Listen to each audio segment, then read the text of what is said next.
Bonjour à tous et bienvenue sur la chaîne Shabbat chez Chaya, j'espère que vous allez bien. On se retrouve aujourd'hui pour une vidéo qui va concerner Yom Kippour. Je suis trop contente de faire cette vidéo, d'autant qu'elle va pas du tout ressembler, je pense, à ce que vous imaginez. Donc voilà, ça va être un peu de la nouveauté, je vais tout vous expliquer. Alors avant de commencer et de vous donner le menu pour cette vidéo, je vais déjà expliquer rapidement ce qu'est Yom Kippour. Donc Yom Kippour, je pense que la plupart des gens connaissent sous le nom du grand pardon, et donc c'est le jour effectivement où on jeûne et qu'on demande à Hachem de nous pardonner de toutes les erreurs qu'on a pu faire dans l'année, de tous les péchés, et on lui demande également de nous inscrire dans le livre de la vie pour l'année prochaine. Donc voilà, en gros, c'est ça.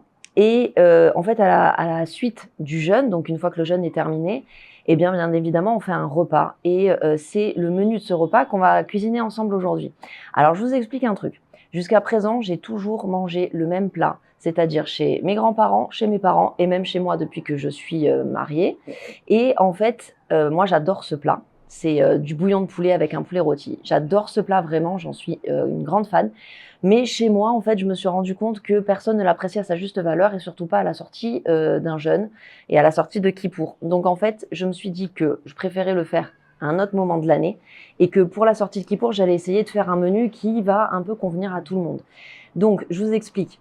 Je me suis dit que j'allais voir ça un peu plus comme un gros brunch, c'est-à-dire en mettant du sucré et du salé sur la table et puis chacun mangera ce qu'il veut. Et c'est vrai qu'à la sortie de Kippour, généralement, on est fatigué, on a faim, mais on n'arrive pas forcément à manger. Et si on mange, on n'a pas envie de manger des trucs trop gras ou trop lourds. Donc voilà, c'est pour ça que je me suis dit que j'allais faire quelque chose d'un petit peu différent. Et voilà, j'espère que ça vous plaira. Et pour ceux qui font pas Kippour, ben, vous pouvez tout à fait prendre ce menu comme un menu de brunch, un menu d'un dimanche midi. Vous pouvez piocher quelques idées par-ci par-là. Vous pouvez en récupérer pour Shabbat. Bref, vous ferez un peu comme vous voulez. Mais en tout cas, voilà, j'avais envie vraiment de changer complètement la donne pour le repas d'après Yom Kippour. Donc, je vais vous dire ce que j'ai prévu qu'on fasse ensemble. Donc, en fait, ce qu'on va faire, c'est qu'on va faire du sucré et du salé et je mettrai tout sur la table. Et chacun mangera ce qu'il veut. Donc j'ai essayé de faire aussi des choses qui peuvent se picorer. Vous voyez, pas un gros repas avec un gros plat à concert dans la marmite. Voilà, ça j'ai voulu éviter pour que chacun puisse picorer un petit peu, goûter un peu de sucré, un peu de salé, et puis sans se sentir mal après le jeûne, parce que ça arrive quand même souvent. Et toutes les recettes qu'on va élaborer aujourd'hui ne sont pas les miennes. Je les ai prises de livres de recettes. Ce sont 2 livres de recettes que je vous ai déjà montrés, mais je vais vous les remontrer parce que vraiment, ils valent le coup d'être connus. Donc vous avez celui-ci qui s'appelle Shabbat Dinner. Ce sont 2 livres qui viennent de France, qui viennent de la Fnac. Donc je pense que vous pouvez les trouver extrêmement facilement si vous êtes en France. Et pour celles qui sont en Israël, sachez que la Fnac livre en Israël. Et les 3 ou 4 fois où j'ai commandé sur la Fnac depuis Israël, j'ai reçu mon colis, je crois, en 48 heures. Donc j'ai jamais vu aussi rapide. Par contre, les frais de port, c'est sûr qu'ils sont élevés, mais quand vous avez envie d'obtenir un livre vraiment qui vous tient à cœur et que vous avez personne de la famille qui vient, ça peut quand même valoir le coup. Bref, ou alors faites même des commandes groupées avec vos copines pour réduire un peu les frais de port. Ça aussi, c'est une bonne idée. En tout cas, donc, je vais prendre des recettes donc, de ce livre Shabbat Dinner, en fait, qui est vraiment génial, mais vraiment génial. C'est-à-dire, ce que j'aime dans ce genre de livre, vous voyez, c'est que, d'abord, c'est beau à voir. Vous voyez. Et puis surtout, il n'y a pas que des recettes, quoi. Il y a toute une histoire, il y a des photos. Voilà, on vous explique un petit peu l'art culinaire juif. On vous explique le calendrier, bref, il y a pas mal de choses. J'aime beaucoup. Il est très beau et les recettes sont vraiment excellentes, donc forcément, je peux que vous le recommander. Et le deuxième livre également dans lequel on va prendre des recettes, donc c'est le grand livre de la cuisine marocaine. Donc celui-ci, c'est ma mère qui me l'a donné, mais c'est sûr qu'il vient de France et c'est sûr qu'il vient de la Fnac. Et il est absolument génial également. Donc c'est pas un livre de cuisine juive, c'est un livre de cuisine marocaine. C'est une marocaine musulmane qui l'a écrit et qui est, c'est pareil, c'est exactement sur le même type de livre que Shabbat Dinner, c'est-à-dire que vous avez déjà, il est grand, il est beau, il est coloré, il donne envie de tourner les pages, vous avez des jolies photos, vous avez plein d'explications, par exemple, comment utiliser son plat à tagine, comment bien faire le couscous, vous voyez, des choses comme ça. Il est vraiment très beau. Je vais vous montrer, j'espère que vous voyez. Mais c'est une belle source d'inspiration si vous avez envie de faire un peu du traditionnel. Et les recettes que j'ai fait dans ce livre ont toujours été excellentes. Donc c'est un peu une valeur sûre. Entre les deux, là, vous êtes, voilà, vous êtes au top de vos valeurs sûres pour de la cuisine, juive ou même tout simplement de la cuisine traditionnelle. Donc voilà, bon, je vais enfin vous dire ce qu'on va faire. Donc, on va faire en premier lieu une citronnade, une vraie citronnade faite à la main. Et j'ai commencé à tourner d'ailleurs les images de la citronnade hier soir parce que vous devez préparer une partie la veille et la laisser prendre et pouvoir finir le lendemain. Donc c'est pour ça que j'ai commencé hier. Je vais vous inclure bien sûr la vidéo de la préparation de la veille. Donc voilà, déjà on va faire une petite citronnade, je pense que c'est plutôt pas mal pour casser le jeûne. Et ensuite, avec la citronnade, je vais faire des croquants. Alors c'est une recette que je vous ai déjà donnée, qui d'ailleurs n'est pas la mienne, qui vient du livre Shabbat Dinner, hein, bien sûr. Mais dans la version que j'avais fait l'année dernière des croquants, c'était des croquants aux amandes. Cette année, je vais les pimper un petit peu avec des pépites de chocolat. Donc c'est pour ça que je vous la propose. Et puis franchement, ce genre de petit gâteau sec à la sortie d'un jeûne, je trouve que c'est l'idéal avec un petit café au lait ou même avec la citronnade, ça passe tout seul, c'est vraiment top. Et ensuite, dans ce que je voudrais vous proposer de salé, donc on va faire des briques à la viande hachée.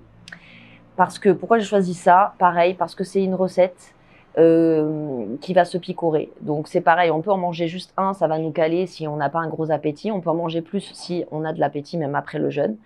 Et puis pareil pour la recette d'après, ça va être des bagels en fait. Je vais faire des bagels et je vais les faire un peu à la façon américaine. Mais on va tout faire, c'est-à-dire qu'on va même faire le pain du bagel. On va pas acheter des bagels, bien que vous puissiez le faire, bien évidemment. Hein. Ça, il n'y a pas de problème. Mais moi, en vidéo, je vois pas l'intérêt d'ouvrir un sachet de pain bagel, surtout pour vous faire une belle vidéo pour Kippour. Donc, on va se faire le pain bagel ensemble. Et puis, pour mettre un petit peu de légumes, un petit peu de fraîcheur dans tout ce que je viens de vous annoncer, on va faire également une salade israélienne. Vous savez, c'est la salade tomate, concombre, oignon qui est hyper fraîche, que vous trouvez dans tous les restos et qui est délicieuse. Donc voilà, en gros, c'est le menu pour aujourd'hui. Allez, on passe en cuisine parce que l'air de rien, on a quand même pas mal de boulot. Donc la veille de tous les préparatifs, comme je vous disais, j'ai commencé la citronnade. Et là, j'essaye de vous montrer en fait que je le prends du livre de la cuisine marocaine, mais j'ai un petit problème de cadrage et bien sûr, je m'en rends pas compte.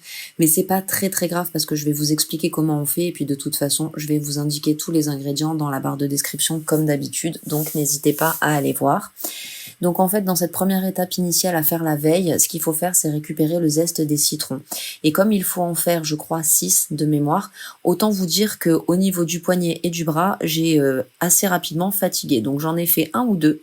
Et ensuite, j'ai demandé à mon mari de me prendre mon relais, tout simplement, et pour qu'il me prouve que sa force physique masculine était plus facilement mise à rude épreuve que la mienne et qu'elle résistait beaucoup mieux que moi. Bref, vous l'avez compris, il m'a donné un coup de main, c'était gentil de sa part. Donc il a fini par me faire les citrons qui restaient pour récupérer le zeste. Une fois qu'on a tout ça, eh bien, j'ai rajouté du sucre, donc oui, il faut en mettre en grande quantité, ça c'est sûr, puisque l'idée c'est de faire un sirop. Ensuite, on rajoute des feuilles de menthe. Alors vous voyez, moi j'ai mis une grosse poignée, mais vous pouvez vraiment largement en mettre plus si vous aimez le goût de la menthe et que vous aimez que ça ressorte. À cela, on va rajouter le jus d'un citron parmi les citrons qu'on a, dont on a récupéré en fait le zeste. Donc là, vous faites le jus d'un citron et vous le rajoutez à votre préparation, tout simplement. Et une fois que vous avez fait ça, il n'y a plus qu'à mélanger. Vous obtenez une espèce de sable, en fait, ça fait un peu comme du sable, c'est exactement ça, mais c'est normal. Et vous mettez ça de côté jusqu'au lendemain, en fait. Voilà, moi je l'ai mis au frais jusqu'au lendemain pour pouvoir ensuite récupérer le sirop. Vous verrez par la suite dans les images qu'est-ce que je vais faire de cette petite préparation. Bon les amis, j'espère qu'on va arriver à mener à bien cette vidéo parce que je vous explique, j'ai mon fils qui vient toutes les 30 secondes pour compléter son petit-déj, j'ai ma fille qui est malade, la pauvre, donc qui me sollicite aussi, et mon mari qui travaille dans mon bureau. Donc autant vous dire que moi qui aime filmer mes vidéos quand je suis seule à la maison tranquille, aujourd'hui je suis servie. Mais bon, c'est pas grave, on va y arriver. Alors comme je vous disais, on reprend la suite de la citronnade. Donc là voilà, ça a reposé en fait toute la nuit et ça on va le filtrer et ça va nous donner un beau sirop.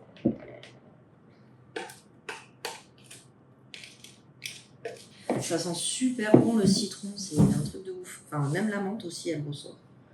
Mais je pense que si vous aimez beaucoup la menthe, vous pouvez en mettre plus que moi. Moi je vous ai montré hier la quantité, j'ai mis une petite poignée. Vous pouvez mettre beaucoup plus de menthe si vous aimez ça. Voilà, donc là en fait, j'ai obtenu vraiment que le sirop de citron, pardon, je ne sais pas si vous voyez, le sirop de citron. Et donc, à ce sirop, qu'est-ce qu'on va rajouter? On va rajouter le jus des citrons qui nous restent, qu'on a, comment dire, dont on a pris le zeste hier. Donc cela, on va récupérer également le jus. Et ensuite, on rajoutera de l'eau bien fraîche. Et on aura notre citronnade.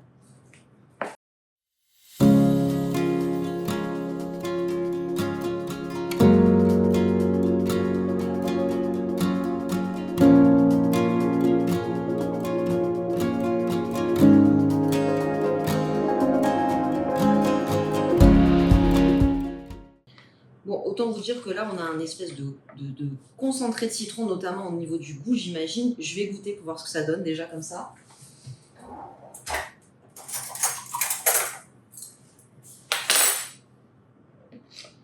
Bien sûr, ça ne doit pas rester comme ça, hein. Ça c'est vraiment la base, et après, il faut rajouter de l'eau.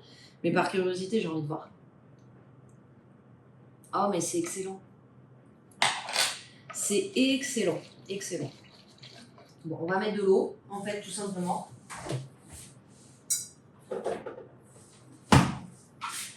Dans la recette, eux, ils disent de rajouter... Bon, ils disent juste rallonger la citronnade avec de l'eau glacée selon votre goût. Donc, ben, vous allez faire selon votre goût. C'est-à-dire que si vous aimez très citronné, ben, vous rajoutez une certaine quantité d'eau. Et puis si vous trouvez que c'est encore trop citronné, rajoutez de l'eau. Donc ce que je vous conseille, et c'est ce que je vais faire également, c'est d'y aller petit à petit. Vous voyez, de rajouter un peu d'eau, genre, je sais pas, l'équivalent d'une demi-bouteille, et voir ce que ça donne au niveau du goût, si ça vous plaît ou si ça vous plaît pas, et puis vous rallongez au fur et à mesure.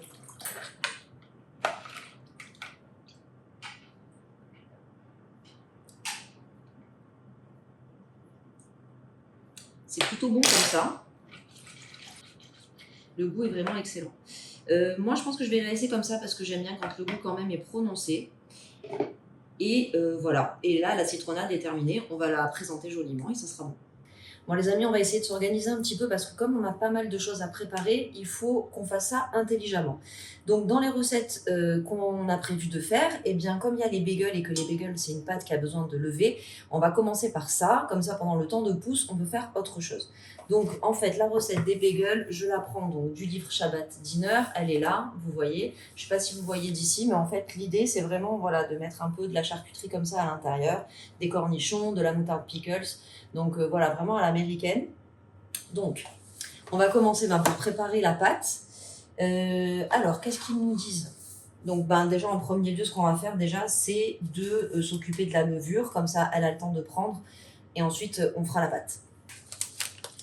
Donc, comme d'habitude, vous le savez, la levure, il faut la mettre avec un petit peu d'eau. Donc, pas de l'eau glacée. Et pas de l'eau brûlante non plus, sinon vous tuez les bactéries qui sont dans la levure et qui permettent justement de lever.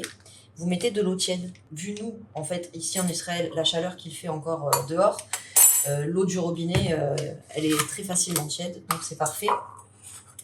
Et je vais rajouter un peu de sucre, toujours parce que ça aide également.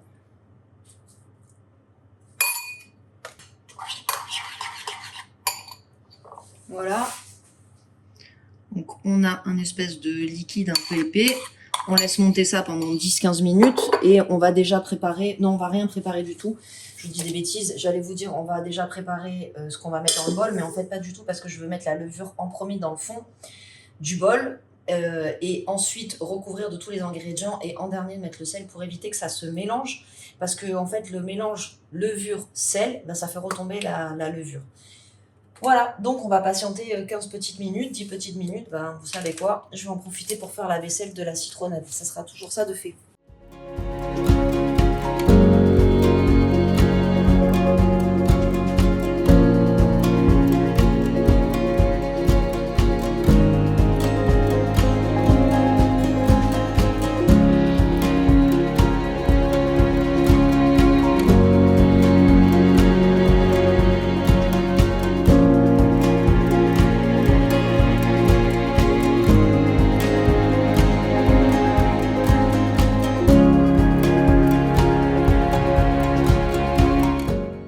bah les amis, je vous ai dit n'importe quoi tout à l'heure. Je vous disais que je voulais mettre la levure en premier dans le bol. Et en fait, pas du tout. Dans la recette, il est indiqué qu'il faut mélanger d'abord tous ces ingrédients, faire tourner le robot 5 minutes et ensuite ajouter justement la levure.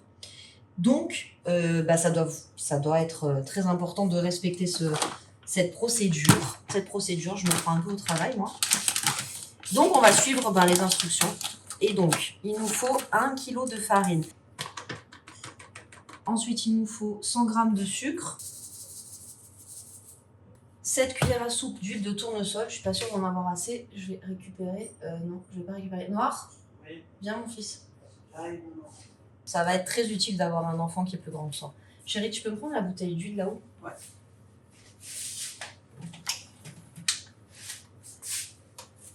Merci, mon amour. D'accord. Tu auras le droit de goûter les bagels, du coup. Yes. Donc, on a dit 7 cuillères à soupe d'huile. Donc, il faut de l'huile neutre. Huile de tournesol, notamment, je crois que c'est ce qu'ils préconisent. Oui, c'est ça. Bon, en plus, je l'ai sollicité pour rien parce que finalement, j'en avais assez. Alors, ensuite, il nous faut 15 g de sel. Et on va mettre les 2 œufs et c'est bon.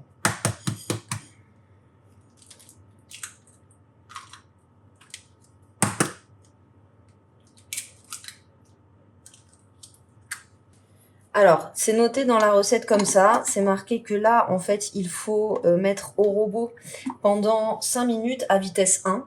Et ensuite, on rajoutera la levure et on augmentera la vitesse du robot.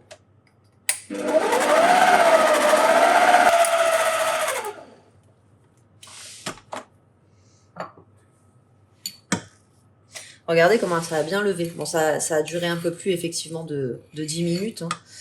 J'ai dû le laisser plutôt 20. Mais en tout cas, elle a vachement bien levé.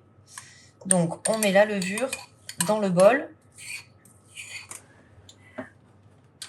Voilà, donc là, je vais remettre à tourner, mais je vais augmenter progressivement, disent-ils, la vitesse. Donc, je vais commencer par 2 et après, je vais monter, je pense, jusqu'à 4.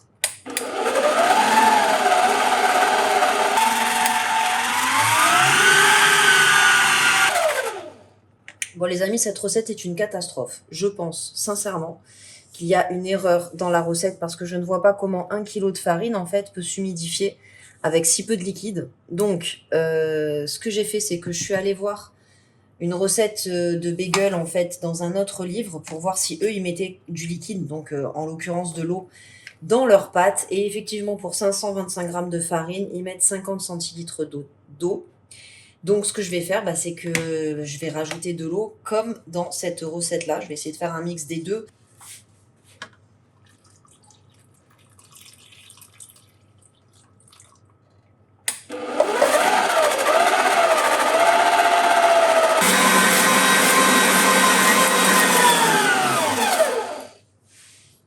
Bon, les amis, je vous dis la vérité, je suis très très sceptique sur cette pâte. Je sais pas du tout ce que ça va donner. Elle me semble beaucoup trop liquide, vous voyez.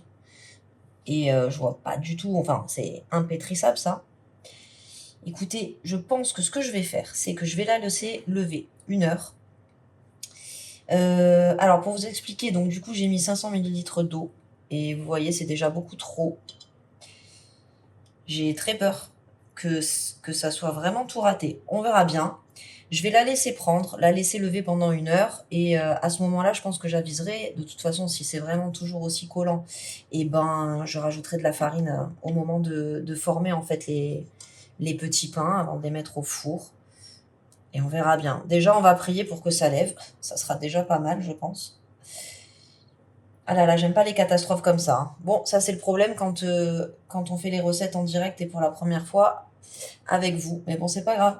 Au moins, vous voyez la réalité. Voilà, je vous ai pas montré concrètement la pâte, elle ressemble à ça. Voilà, et elle est très, très collante. On va voir. On va lui laisser une chance. On va la laisser se reposer pendant 1 heure. Alors, on va passer à la confection des briques à la viande hachée. Donc, les briques, je les prends du livre marocain, de la cuisine marocaine. Et je vous avoue qu'en plus des bagels, déjà, que je pense que c'est un peu compliqué la pâte, on va voir, rien n'est encore perdu, mais bon, j'ai un peu, mon espoir s'est un peu diminué là. Autant vous dire qu'en plus, là, m'attaquer aux briques, alors que je sais pertinemment que je galère toujours pour les former, je sais pas pourquoi je me suis mis autant de défis dans cette vidéo, c'est pas grave. On va y arriver et on va y arriver ensemble. Donc, pour les briques à la viande hachée, c'est vraiment pas compliqué. Il faut très peu d'ingrédients, vous allez voir, il faut de la viande hachée. Là, vous avez un oignon que j'ai haché tout à l'heure. Donc, en fait, pendant que la levure elle était en train de prendre pour les bagels, j'ai haché très finement un oignon. J'ai haché aussi toute une botte de persil. Au moins, comme ça, je perds pas de temps. Il nous faut également 2 œufs. Il faut bien sûr des feuilles de briques, ce qui est logique. Et après, c'est des épices, donc cannelle, curcuma. Il faut aussi du gingembre, mais moi, j'aime pas du tout ça, donc j'en mets pas. Sel, poivre et un peu de safran, comme ça, là, vous savez, en petit pistil. Voilà. Donc en premier, je vais mettre les oignons. Enfin, c'est un oignon rouge, en fait, précisément. Hop, dans un petit peu d'huile chaude. Je vais le laisser revenir quelques instants.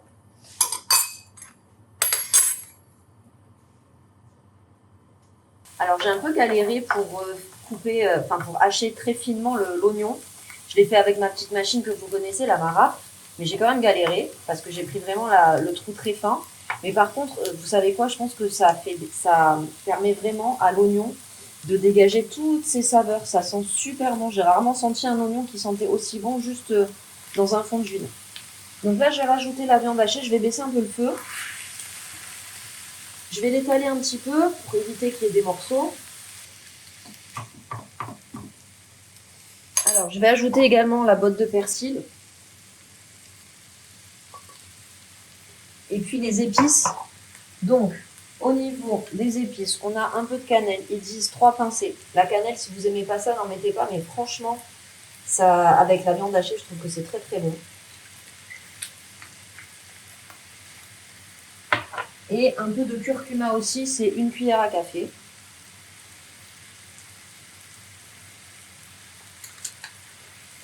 Et ensuite du sel et du poivre.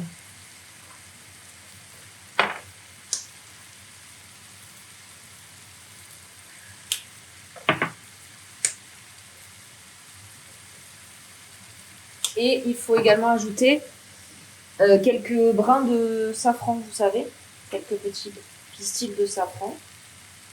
Il ne faut pas les diluer, il faut les mettre comme ça. Voilà. Oh là là là là. Ça sent tellement bon, mais tellement.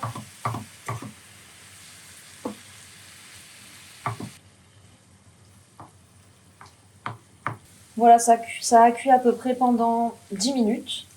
Donc là, la viande, elle est cuite. Il y a plein de saveurs avec les épices. Franchement, ça sent super bon. Ce que je vais faire, c'est que je vais transvider ça dans un bol, en fait, pour que ça refroidisse plus facilement. Je vais attendre quelques minutes et ensuite, je vais rajouter les œufs. Et en fait, j'attends juste que ça soit pas trop chaud pour pas que les œufs ils cuisent, en fait, quand je les rajoute.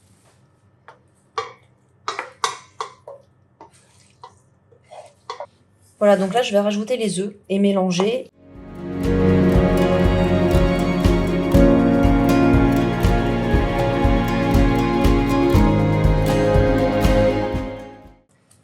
Voilà, on obtient une farce qui ressemble à ça. Donc maintenant, il va falloir former les briques. Alors, pour les feuilles de briques, j'ai trouvé celles-là en magasin. Je vous avoue que j'ai galéré à les trouver. Au Chou-Fleur-Sel, où j'ai l'habitude de faire mes courses, il n'y en avait pas. Et c'était la veille, donc c'est-à-dire hier. Et je me suis dit, mais comment je vais faire ma recette? J'ai fait le tour de Kharouche pour trouver un supermarché qui en avait. Quand j'ai vu qu'ils en avaient, j'en ai pris 3 paquets. Je me suis dit, au moins comme ça, je suis tranquille. Parce que vous savez, en Israël, les feuilles de briques, en fait, elles sont surgelées. Donc, les 2 autres paquets sont au congélateur. Et au moins, comme ça, j'en ai tout le temps à la maison. Vu qu'avec le air fryer, j'adore pouvoir faire des briques. C'est vraiment génial. Donc voilà, et d'ailleurs, la cuisson qu'on va faire des briques, là, je vais les mettre au air fryer. Bien sûr, vous pouvez les faire traditionnellement de manière frite, donc dans de l'huile. Il n'y a aucun problème. Et vous pouvez également les faire au four si vous n'avez pas de air fryer et que vous voulez une version un peu moins riche. Mais c'est vraiment comme vous voulez. Si vous voulez, la base de la recette, c'est la même. On met la même chose, on fait exactement les mêmes étapes. Mais après, pour la cuisson, c'est vous qui voyez comment vous avez envie de le faire. Alors, c'est pas les mêmes feuilles de briques que la dernière fois que j'avais acheté. C'est pas la même marque. On va voir ce que ça donne. Et surtout, pour le montage des feuilles de briques, pour les former, les briques, voilà, je suis pas forcément hyper douée. Donc, on va faire des essais en espérant que ça fonctionne. Dans le livre que je vous ai montré, là, le livre marocain, il donne quand même quelques astuces. je vais essayer de les suivre, mais déjà vu la forme de mes feuilles de briques, je ne sais pas si je vais arriver à faire pareil. Écoutez, on verra bien. C'est un petit peu la vidéo de tous les risques là. Donc là, je vais mettre au centre, enfin sur le côté, pardon, un petit peu de viande hachée. Et l'idée, c'est d'essayer d'en faire des triangles. Donc, il faut d'abord prendre un bord et le mettre en face. Ensuite, il faut... Je ne sais même pas si vous voyez bien. En cas, je le referai après. Il faut, hop, tourner comme ça. Ensuite, revenir par ici. Ouais, ça a l'air d'être ça. Et ensuite, vous êtes censé fermer avec le dernier bord. Voilà. En gros, ça fait un triangle. Hein. Franchement, ça marche. Ça va. Bon, je vous ai changé de côté pour que vous voyez peut-être mieux ce qui se passe. J'espère, parce que franchement, c'est vraiment pas quelque chose que je maîtrise. Et généralement, la première, j'arrive à la faire et après, c'est un peu un carnage. On va voir ça. Donc, un peu de viande hachée. Donc, un peu de farce. Vous prenez cet angle-là, vous le mettez ici. Ensuite, vous tournez. Faites en sorte que tout reste à l'intérieur. Vous tournez par là. C'est ça. Et ensuite, hop, comme ça. Et en fait, là, vous refermez. Je suis vraiment, vraiment pas la plus douée. Ça, c'est sûr. Ah, je voulais aussi vous expliquer pourquoi j'ai choisi cette recette, entre autres, pour la sortie de Kippour. Je vous explique pourquoi. Parce qu'en fait, là, j'ai déjà fait des briques au air fryer, ok. Donc, on en a mangé le jour où je les ai faites, sorties du air fry. Il m'en restait, et en fait, 2 jours après ou 3 jours après, je les ai donnés à mes enfants. Et en fait, ce que j'ai fait, c'est que je les ai remises dans le air fry en fonction réchauffée, parce que forcément, au frigo pendant 2 jours, elles s'étaient ramollies. Et en fait, avec la fonction réchauffée du air fry, elles sont redevenues hyper croustillantes, comme si quand elles sortaient de leur première cuisson. Donc, je me suis dit que ça, en fait, vous pouvez très bien les faire à l'avance. Donc, la veille, ou même les préparer et les congeler. Mais je pense que déjà, la veille ou 2 jours avant, c'est très bien. Vous les préparez à l'avance. Et quand le jeûne est terminé, une fois que vous rentrez à la maison de la Sina, etc., et ben, vous allumez le air fry, vous mettez ça en mode réchauffé. Et franchement, ça sera nickel. Et au moins, ça sera quasiment déjà tout fait. Il n'y a plus qu'à réchauffer.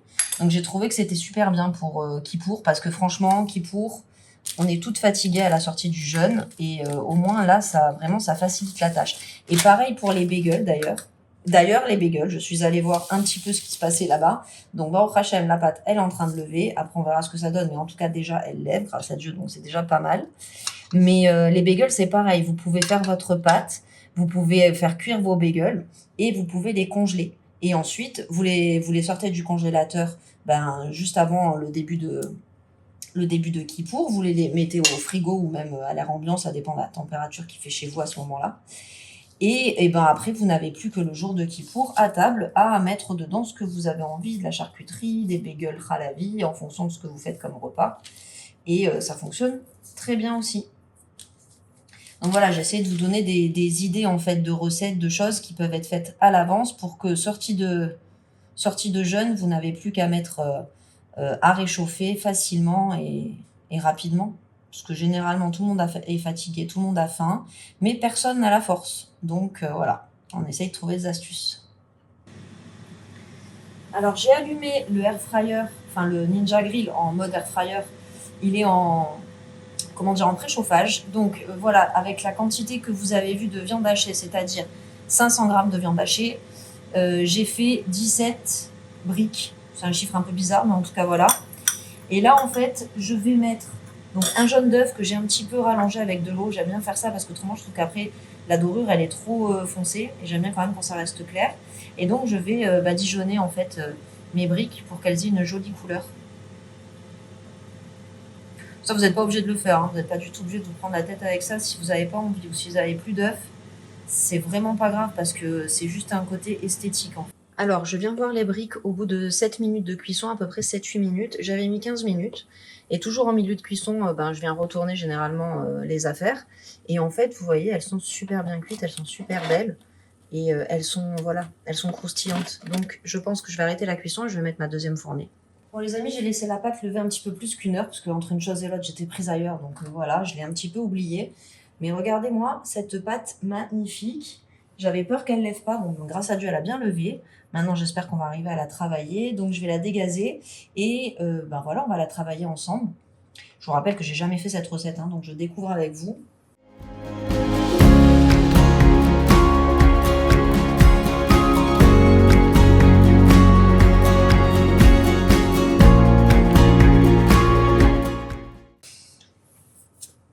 Alors, on va pétrir un petit peu. Bon, vous voyez, elle était quand même très très collante. Avec un peu de farine sur le plan de travail, franchement, ça fonctionne. C'est une pâte qui est sympa à travailler, j'aime bien. J'espère que je vais arriver à faire les petits boudins. Enfin, boudins, vous allez voir, on va faire ça ensemble. J'ai ma fille qui fait le clown derrière la caméra pour essayer de me déconcentrer. Tu veux goûter la pâte? Je te donne, tiens. Dis-moi si c'est bon. Attention, ça colle. Attends. Je pense qu'elle est encore trop collante. Tiens, prends ma fille. Je pense qu'elle est encore trop collante. Je ne vais pas arriver à la travailler. Elle est excellente? Tu valides? Ouais. Allez, super.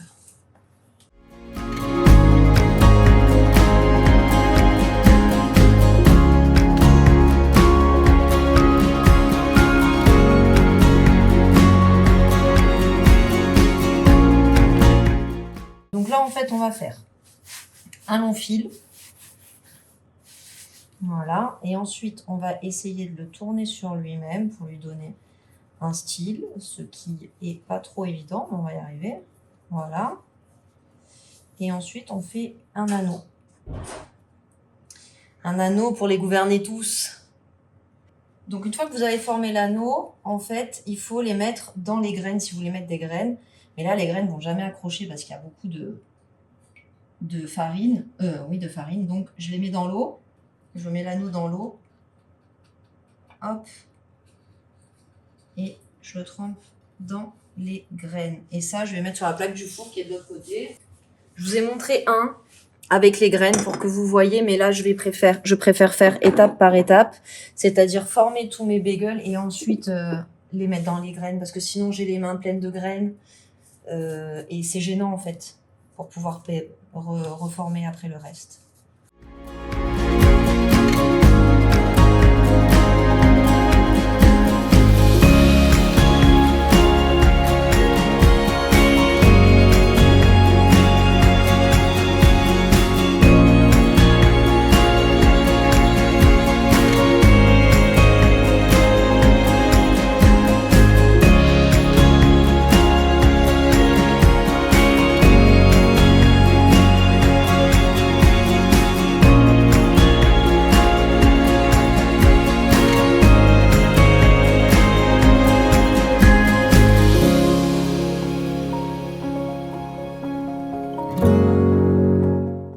Alors, voilà ce que ça donne les bagels avant cuisson.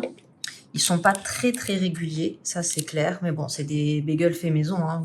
Ça c'est sûr qu'ils seront jamais aussi ronds et parfaits que dans une boulangerie. Mais par contre, j'ai beaucoup d'espoir sur le goût parce que déjà, je trouve que la texture elle est pas mal. Et ils sont plutôt jolis. Et voilà, j'ai fait une deuxième plaque, je vous montre également. Voilà, et ça, on l'enfourne à 190 degrés pour 22 minutes. Donc, c'est parti, on va les mettre au four.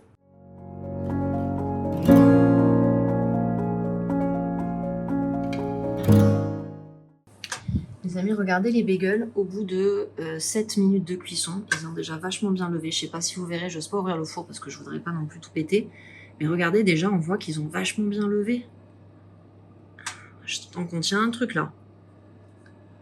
Je sens qu'on tient un truc, les gars. Bon, pendant que les bagels sont en train de finir de cuire, je vais passer au croquant aux amandes. Comme ça, je vais profiter également de la chaleur du four qui sera déjà prête pour pouvoir faire cuire les croquants. Au niveau de la recette, il vous faut des œufs, du sucre vanillé, du sucre normal, de la farine, de la levure chimique, le jus d'une orange ainsi que son zeste, de l'huile neutre. Et donc, soit vous les faites aux amandes façon classique, et il vous faudra donc des amandes, soit vous faites comme moi et vous prenez des pépites de chocolat à la place pour changer.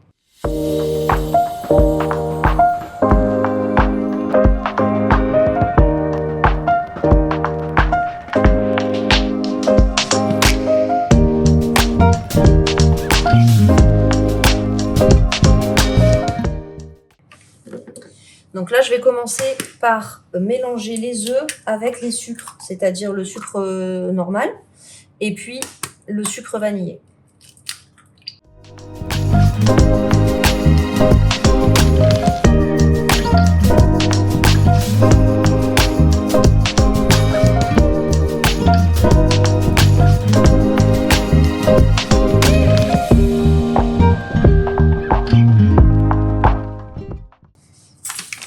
Alors maintenant, on va rajouter farine et levure chimique.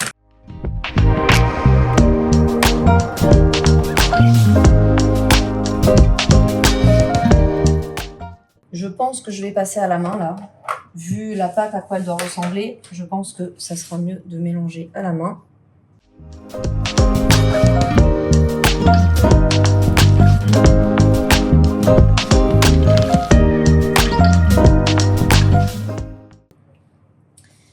Et maintenant, je rajoute donc le jus de l'orange. Et il faut rajouter également de l'huile, je ne me souviens plus combien. 15 centilitres d'huile, mais de toute façon, vous savez que vous retrouvez toutes les quantités dans la description. Hein.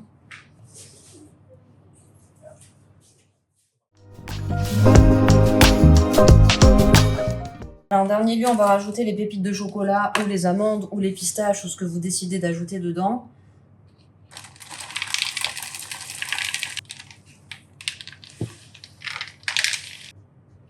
Alors voilà la pâte des croquants. Je vais faire 2 boudins, voire 3, je vais voir en fonction de la taille que j'ai, et je vais les filmer, pardon, je vais les filmer, et je vais les mettre au frigo pendant 30 minutes. Je vais mettre un petit peu de farine parce que c'est vrai que la pâte était un petit peu collante tout à l'heure. Donc juste pour me faciliter en fait, comment dire, le façonnage.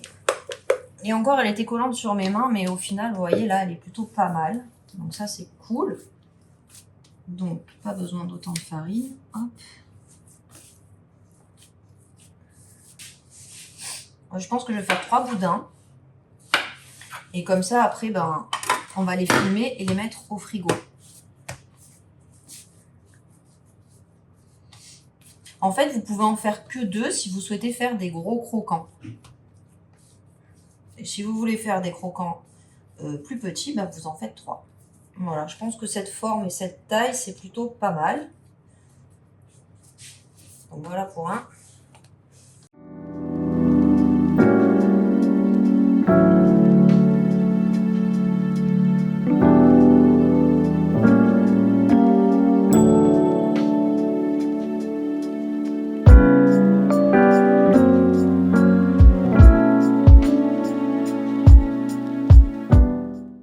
Bon alors on s'apprête à faire la dernière recette de ce petit menu de sortie de Kippour. Donc on va faire une salade israélienne, c'est une salade qui est vraiment excellente, hyper simple et vraiment pour qu'elle soit bien israélienne. Et bien comme dans la recette en fait du livre Shabbat Dinner, on va la mettre sur un lit de trina. Donc ça va être une tuerie monumentale. Donc ce qu'on va faire, c'est qu'on va préparer tous les légumes. Donc sachant que ce qu'il nous faut comme légumes, c'est des tomates, des concombres, de l'oignon rouge. Donc ça, c'est pour les légumes en eux-mêmes. Pour les herbes, on va prendre de la coriandre pour bien parfumer. Je suis en galère sur ma tomate.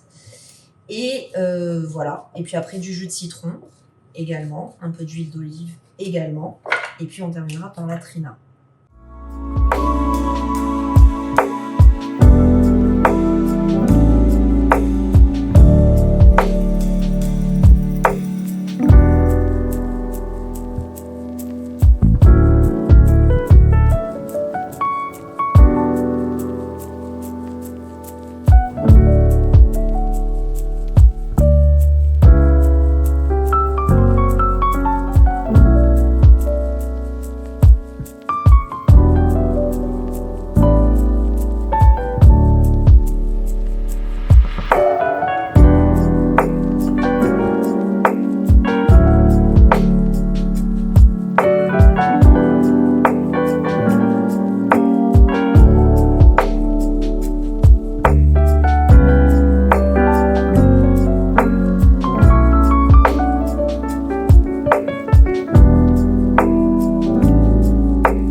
cette salade, je vais préparer la trina. Donc je vous avoue que je n'ai aucune idée des quantités. Je fais ça à l'œil, à la consistance en fait de la trina.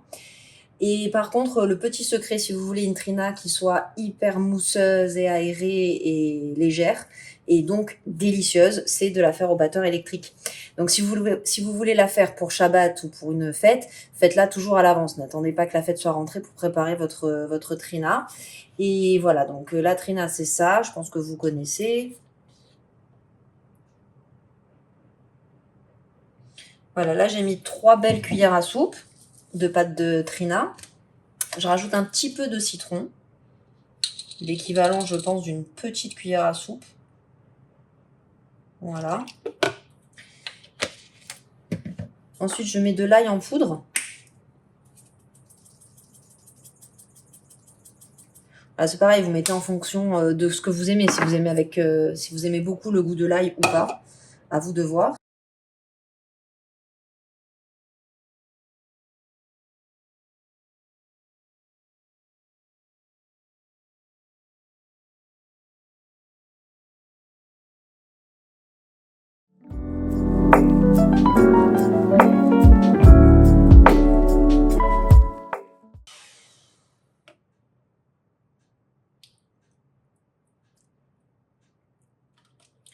Alors le goût est excellent, c'est vraiment super bon et c'est hyper léger, c'est un peu presque crémeux quoi, c'est magnifique. Les amis, on va finir nos préparations avec la cuisson donc des croquants.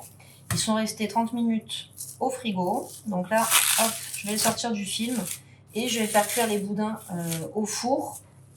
Pour le temps de cuisson, je crois que c'est 30 minutes. Je vais vous confirmer ça. Alors, je vous confirme, c'est bien ça, c'est 30 minutes au four à 180 degrés. Ensuite, on les sortira du four, on les coupera en tranches et on remettra à cuire les tranches une dizaine de minutes.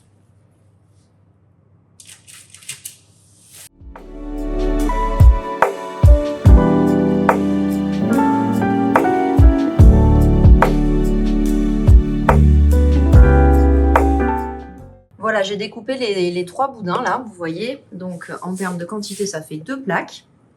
Et là, je vais les remettre au four pour une dizaine de minutes pour que, voilà, même sur les tranches, ils soient bien grillés. Parce qu'en fait, si vous voulez, là, la cuisson n'est pas totalement finie.